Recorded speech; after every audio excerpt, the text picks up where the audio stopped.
Hello नमस्कार, का हाल बा? सब ठीक बानू?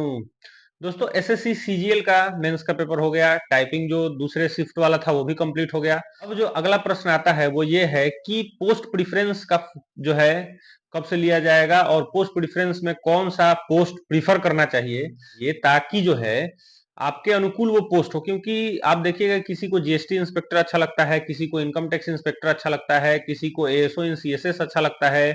तो इन सभी चीजों को हम समझेंगे कि क्या वो तरीका हो रखना चाहिए, क्या एक जनरल माइंडसेट होना चाहिए। आपके जगह अगर मैं रहता तो मेरा क्या माइंडसेट होता कि एक सही पोस्ट को मैं प्रीफर कर सकूं। तो देखिए, सबसे पहले जो है, दो तरीके से इसको हम समझेंगे कि जैसे मान लीजिए अगर आपका रैंक अच्छा है, तो अगर आपका रैंक अच्छा है तो उस केस में ये है कि आप जो पोस्ट खोजिएगा और जिस लोकेशन पे खोजिएगा वो तो आपको मिल जाएगा। तो फिर उसमें ज्यादा कुछ नहीं है, बस उसमें दिमाग ये लगाना है कि आपको कौन सा पोस्ट चाहिए।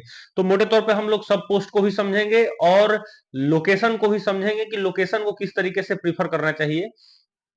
दूसरा, अगर मान लीजिए कि आपका रैंक अच्छा नहीं है, तो इस केस में ये हो सकता है कि 4600 ग्रेड पे आपको साउथ में मिले। और 4600 ग्रेड पे अगर आपको साउथ में मिलता है तो फिर उसके बाद होता क्या है कि उसी जगह पे 2400 2800 ग्रेड पे जो है आप अपने घर के नजदीक ले सकते हैं।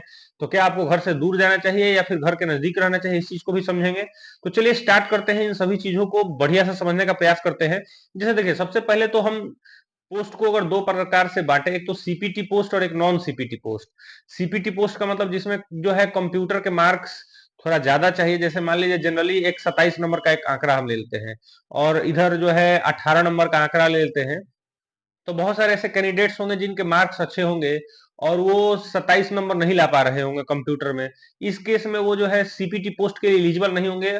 अब ये सीपीटी पोस्ट में आते कौन कौन है से है, तो जैसे सीबीआईसी। सीबीआईसी मतलब central board of indirect tax and custom, जिसमें कि आपका प्रिवेंटिव ऑफिसर सबसे ज्यादा जिसमें सीट है अभी आज के डेट में, जीएसटी इंस्पेक्टर, एग्जामिनर, ये तीनों के तीनों सीबीआईसी वाले आएंगे। इसके अलावा ASO in CSS, MEA ministry of external affair में जो एएसओ होते हैं वो, ये सारे के सारे पोस्ट एफएचक्यू में जो होते हैं, आर्म फोर्स फोर्स हेडक्वार्टर में जो एएसओ होते हैं 4600 grade pay executive assistant, postal assistant, executive assistant 4200 grade pay का पोस्ट है और पोस्टल असिस्टेंट जो है वो 2400 ग्रेड पे का पोस्ट है। ये सारे के सारे पोस्ट आपको जो है सीपीटी के अंतर्गत आते हैं। जो पहले सीपीटी होता था, अब उसके जगह जो कंप्यूटर वाला जो एक पेपर होता है उसके अंतर्गत आते हैं। इसमें आपका कंप्यूटर का मार्क्स अच्छा होना चाहिए। तो देखिए, अगर मान लीजिए कि आपका चॉइस है कि मुझे जीएसटी इंस्पेक्टर बनना है, तो अगर और जीएसटी इंस्पेक्टर बनना है तो आप तो पहले भर दो जीएसटी। क्योंकि अगर आप सीपीटी के लायक आपका नंबर है, इनकेस अगर आपका नंबर सीपीटी के लायक है तो ऐसे ही मिल जाएगा। और अगर नहीं मिला तो कोई बात नहीं, उसके बाद दूसरा प्रेफरेंस में ध्यान देना है कि आपका प्रेफरेंस नंबर 2 क्या होगा। सबसे पहले हम चर्चा करेंगे लोकेशन का, कि लोकेशन को किस तरीके से अपने हिसाब से लेके चलना चाहिए। अगर लोकेशन की बात करें तो देखिए, एक मान लीजिए कि आपका रैंक बढ़िया आ रहा है, तो बढ़िया अगर रैंक आ रहा है तो उसमें कुछ सोचना ही नहीं, अपने हिसाब से जो भरना है भर दीजिए। दूसरा, अगर मान लीजिए थोड़ा सा रैंक गड़बड़ हो रहा है, तो जो नॉर्थ इंडिया में है, जैसे जैसे मान लीजिए कि आप यूपी में है, ईस्ट यूपी हो गया, वेस्ट यूपी हो गया, या फिर हरियाणा आसपास के क्षेत्र से बिलोंग करते हैं, तो आपके लिए मेरे हिसाब से सबसे बढ़िया पोस्ट एसओ इन सीएसएस होना चाहिए, या एमईए भर दीजिए। क्योंकि इसमें होगा क्या कि आपको मिलेगा तो दिल्ली मिल जाएगा, और दिल्ली मिल गया तो दिल्ली का मतलब दिल्ली सीएसएस में। और बाकी जो है आप ऑन डेपुटेशन और बाकी के छोटे छोटे टेन्योर के लिए आप अपने होम लोकेशन के आसपास में भी 2 4 5 साल के लिए पोस्टिंग ले सकते हैं। ये एक फायदा होता है एसओ इन सीएसएस में लेने का। तो ये एक हो गया। इसके अलावा जैसे मान लीजिए कि आप एसओ इन एमईए लेते हैं और अगर मिल गया, कैटेगरी से मिल जाए या रैंक के पॉइंट ऑफ व्यू से मिल जाए, तो अगर आपको इच्छा है कि आप अपने मतलब दिल्ली में रहे, दिल्ली के अलावा आप फॉरेन पोस्टिंग लेना चाहते हैं, तो ये काफी अच्छा पोस्ट माना जाता है कि आप जो है उस हिसाब से ले सकते हैं।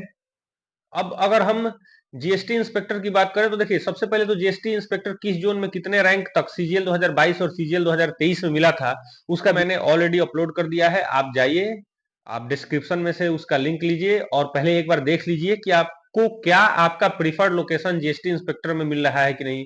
सिमिलरली, अगर आपको इनकम टैक्स इंस्पेक्टर लेना है तो इनकम टैक्स इंस्पेक्टर किस जोन में 22 और 23 में कितने रैंक तक मिला था, सीजीएल 24 में कितनी सीट है, उसके अकॉर्डिंग जो है आपको ये वीडियो पहले एक बार देख लीजिए, इसका लिंक आपको डिस्क्रिप्शन में मिल जाएगा। तो आप ये जीएसटी इंस्पेक्टर और इनकम टैक्स इंस्पेक्टर का आप एक बार आप अपने हिसाब से डेटा लगा सकते हैं कि आपको आपके प्रिफर लोकेशन पे जोन में मिल रहा है कि नहीं, तो जाके ये एक क्लैरिटी आ जाएगी।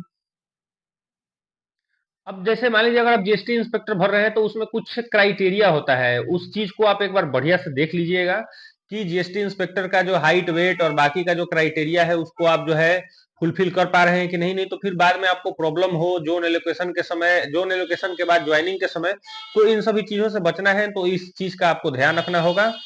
इसके अलावा जैसे मान लीजिए आप इनकम टैक्स इंस्पेक्टर लेते हैं, तो इनकम टैक्स इंस्पेक्टर में बहुत सारे लोगों का डाउट्स होता है मेडिकल वगैरह को लेके, तो मैं आपको बता दूं इनकम टैक्स इंस्पेक्टर का मेडिकल सबसे इजी होता है, उसमें कोई बहुत बड़ा वो नहीं है। आपको ज्यादातर समय होम, आपका जो होम डिस्ट्रिक्ट होगा, होम डिस्ट्रिक्ट से जो है आपको अपना बनवा के लाना होगा। जोन एलोकेशन का क्या होता है कि जैसे आप अभी मान लीजिए आपने जो है पोस्ट प्रेफरेंस भरा, पोस्ट प्रेफरेंस में आप जो है कोई भी पोस्ट ऑप्ट करते हैं, तो पहला पोस्ट मान लीजिए आपने इनकम टैक्स इंस्पेक्टर का भरा, दूसरा पोस्ट जो है मान लीजिए आपने जो है एग्जामिनर भरा, तो अगर आप इनकम टैक्स इंस्पेक्टर के कट ऑफ को मैच कर पाए तो आपको इनकम टैक्स इंस्पेक्टर मिल जाएगा, नहीं तो उसके बाद मान लीजिए एग्जामिनर मिल गया। तो इस तरीके से अगर इनकम टैक्स इंस्पेक्टर मिल गया तो फिर उसके बाद जोन एलोकेशन होगा, फिर आपसे उसमें जोन एलोकेशन में मांगा जाएगा कि आपको कौन सा जोन चाहिए। अब यहाँ पे एक बहुत सारे लोगों को कंफ्यूजन होता है, उस कंफ्यूजन को यहाँ पे हम समझने का प्रयास करें। जैसे मान लीजिए आप यूआर से आपका सिलेक्शन हो गया, सपोज मान लीजिए आपका यूआर से सिलेक्शन हो गया, अनरिजर्व कैटेगरी के बराबर आपने रैंक, मतलब अनरिजर्व कैटेगरी के बराबर आपने नंबर ला दिए, तब क्या होगा? अनरिजर्व कैटेगरी तक के नंबर लाने के केस में आपका क्या होगा कि, और आप मान लीजिए ओबीसी या ईडब्ल्यूएस से है या एससी से है या एसटी से है, कोई भी है, तो सबसे पहले आपसे पोस्ट प्रेफरेंस मांगा जाएगा। सपोज मान लीजिए मेरा पहला पोस्ट प्रेफरेंस में मेरा पहला जो है लोकेशन बिहार है। जैसे मैं जब सीजीएल 22 से जब सिलेक्शन लिया था, तो उस समय मैं यूआर कैटेगरी से मेरा सिलेक्शन हुआ था, और यूआर कैटेगरी से बिहार में एक भी सीट नहीं था। तो फिर मैंने उसमें जब मैं फॉर्म भरा था तब मैं ईडब्ल्यूएस से बिलोंग करता था, तो मैंने ईडब्ल्यूएस के माध्यम से बिहार में मेरे को सीट मिला। तो ये फायदा होता है कि अगर आप OBC, EWS, SC, ST category से हैं और अगर आपको यूआर से आपका सिलेक्शन हो गया, तो आपको दोनों कैटेगरी का फायदा मिलेगा, जो भी आपके लिए बेनिफिशियल होगा। ये एक फायदा है आपको इनकम टैक्स में और जीएसटी डिपार्टमेंट में, ये आप और बाकी के डिपार्टमेंट में भी इसका आपको फायदा मिलेगा। अगर जहां तक जोन एलोकेशन की बात करें, तो उसमें यूआर से अगर आप क्वालिफाई होते हैं तो शायद एक पोस्टल इंस्पेक्टर है, उसमें ये आपको प्रेफरेंस नहीं मिलेगा कि आप अगर दूसरे कैटेगरी से और यूआर से क्वालिफाई होते हैं तो आपको यूआर का ही सीट लेना पड़ेगा। ऐसा ये मुझे भी एग्जैक्ट पता नहीं है, इस चीज को एक बार आप लोग मिला लीजिएगा। अगर बात करें 4600 ग्रेड पे के बाकी पोस्टों की, तो जैसे एग्जामिनर और प्रिवेंटिव ऑफिसर के पोस्ट होते हैं, वो ज्यादातर पोस्ट आपको जो है कोस्टल एरिया में मिलते हैं। तो अगर आपका घर कोस्टल एरिया से नजदीक है और आपको कोस्टल एरिया पसंद है, जैसे मान लीजिए कलकत्ता हो गया, चेन्नई हो गया, मुंबई हो गया, ये सब एरिया अगर आपको पसंद है, तो आप जो है जीएसटी, तो आप जो है प्रिवेंटिव ऑफिसर और एग्जामिनर का जो है पोस्ट ऑफ कर सकते हैं। प्रिवेंटिव ऑफिसर और एग्जामिनर का जो है कैसा वर्क प्रोफाइल है, इसको मैं ऑलरेडी एक्सप्लेन कर चुका हूं। प्रिवेंटिव ऑफिसर का कैसा वर्क प्रोफाइल है इसको मैं ऑलरेडी एक्सप्लेन कर चुका हूं, आप जो है वीडियो देख सकते हैं, लिंक आपको डिस्क्रिप्शन में मिल जाएगा। एक पोस्ट होता है एफएचक्यू में, जो कि सीएस एएसओ का होता है, उसमें आपको मोबाइल फोन अलाउ नहीं होगा। तो अगर आप मोबाइल से बहुत ज्यादा चिपके रहते हैं या फिर आपका पढ़ाई और बाकी का चीजें जो है मोबाइल से रिलेटेड है, तो इस केस में आप जो है एफएचक्यू को जो है ऑप्ट ना करें, कोशिश करें अवॉइड करने का। बाकी बाकी आपका जो है समय के साथ हो सकता है कि आदत बदल जाए और आप जो है मोबाइल फोन यूज करना छोड़ दें, तो उस केस में भी उस केस में आप एफएचक्यू को ऑप्ट कर सकते हैं। ठीक है।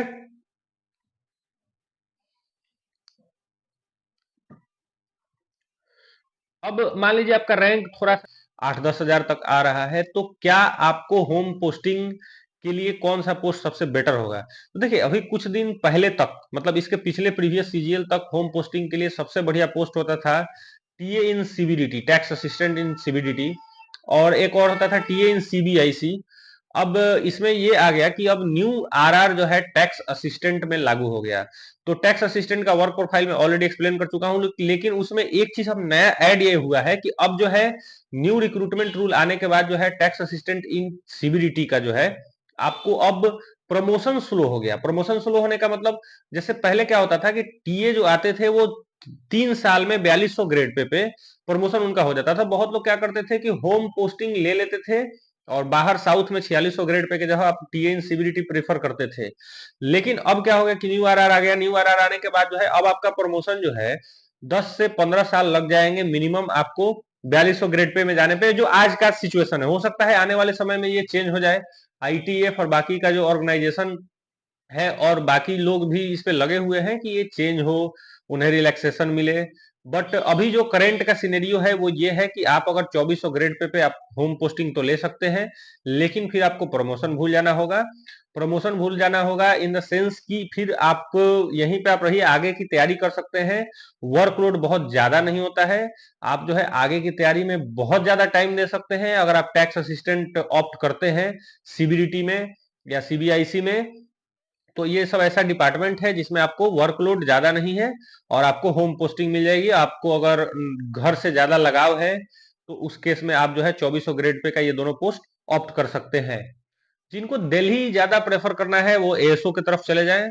और दिल्ली में जो है एएसओ आपको अगर मिल जाता है तो कोई दिक्कत नहीं, फिर आप आराम से दिल्ली में रह सकते हैं इस चीज। और जैसे आपका घर हरियाणा हो गया या यूपी का जो गाजियाबाद साइड, ये मेरठ के तरफ का जगह है, तो ये सब लोग जो है एसओ इन सीएसएस आराम से ले लीजिए। उसमें आपको फिर बहुत ही रिलैक्स रहिएगा। रिलैक्स किस पॉइंट ऑफ व्यू से, तो मतलब बार बार आपको लोकेशन नहीं चेंज करना पड़ेगा। जैसे मान लीजिए आप इनकम टैक्स इंस्पेक्टर ले लेते हैं बिहार में, तो हो सकता है कि आपकी पोस्टिंग बिहार में हो जाए, ये भी हो सकता है कि आपकी पोस्टिंग झारखंड में हो जाए। तो ये जोन में जो है ये सब बड़े बड़े जो जोन है, जैसे एनडब्ल्यूआर जोन है तो आपका गुड़गांव में भी पोस्टिंग हो सकता है, जम्मू कश्मीर में भी पोस्टिंग हो सकता है। तो ये प्रॉब्लम होती है। फिर आपका जब प्रमोशन होगा, यह हो सकता है 8-10 साल के बाद आपका जब ट्रांसफर होगा, 2-4-5 साल के बाद ट्रांसफर होगा, तो फिर आपको अपना रूम चेंज करना, लोकेशन चेंज करना, ये सब प्रॉब्लम आती है। इन सभी प्रॉब्लम से बचना है तो आपको एएसओ इन सीएसएस ऑप्ट कर सकते हैं। फिर उस केस में अगर बात करें ऑडिट डिपार्टमेंट की, ऑडिट डिपार्टमेंट में ज्यादातर ऑडिटर और डबल एओ का पोस्ट होता है। तो अगर आप डबल एओ और ऑडिटर की पोस्ट को ऑप्ट करते हैं तो इसमें एक दिक्कत ये आती है कि शुरू में जो है ये मतलब किस जोन में कितना सीट है ये डिस्क्लोज नहीं होता है। ऐसे में क्या होगा कि हो सकता है आपका रैंक अच्छा हो और उसके बाद जो है जो जोन आप जाना चाह रहे हो वहां पे आपके लिए सीट ही ना हो, तो मतलब आपके कैटेगरी में सीट ना हो। तो ये ऑडिट डिपार्टमेंट का एक सेटबैक है कि इसमें सीट जो है किस जोन में कितना है इसको डिस्क्लोज नहीं करता है। लेकिन ओवरऑल में ये बहुत ही बढ़िया डिपार्टमेंट है, चाहे वो सीएजी हो, चाहे सीजीए हो, चाहे सीजीडीए हो। मतलब आपको जो है इसमें काम का एक्सपोजर मिलेगा। आपको ऑडिट करने के लिए अलग अलग जगह पे आपको असिस्टेंट के रूप में जाना होगा। बाकी जो डबल एओ होते हैं वो मतलब आपको डबल एओ में जो है आपको ये होगा कि जैसे मान लीजिए आप पटना में ही आपकी पोस्टिंग है, जैसे कि मेरे मित्र हैं वो पटना में डबल एओ है, लेकिन उनको जो है ज्यादातर समय इधर उधर दूसरे जगह पे भेजा जाता है।